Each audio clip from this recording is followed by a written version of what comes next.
In this video, we are going to learn how to add, or I can say, or how we can insert a column chart. Okay, we already learned how to insert that line chart and a bar chart. So it's just like a horizontal and vertical difference in a bar chart and a column chart. So let's see how we can insert a column chart. Okay, so using a macros code. Okay, so if you have every time a same kind of data like a month and sale. Okay, every day you are just replacing the values, the other than you have the same data, you have to just go to record macros. Okay, so this is I want to show you the first method you can do if you have same kind of data every time. Okay, so go to record. Okay, and start the recording. Okay, what is the name of this recording? Let's see, because I think I already used the chart. So second chart.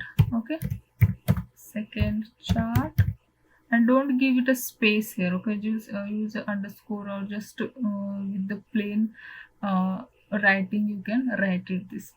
So second chart is here. Now click on that. So now recording is started. So don't uh, think that your voice and everything will recording. No, just your screen, that whatever your task or actions are recording from your window. Now the months January, March, April, May, and so now we can go to the chart, select your data. I want to add, insert, go to insert, and here is the column charts. I want to add this chart now. Yeah, okay, so I just want to do, or if you want to add the labels, you can add it that way. I just want to show you the example and then stop the recording. Okay, now I will show you. If you have, again you get the same kind of data.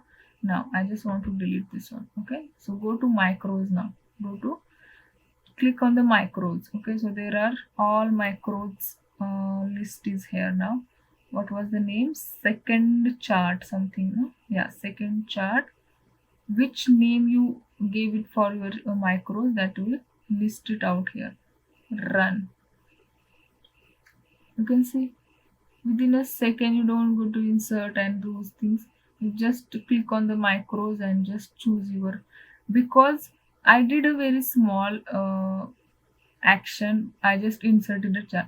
If you have multiple actions there, like adding the labels, color, modifying the values with the currencies, or here you have the labels as well if you want to change a background. So this process will take a long, and if you want to do it this again and again, you can prefer either the record macros. Okay, so let's see now how to do with the visual basics. Okay,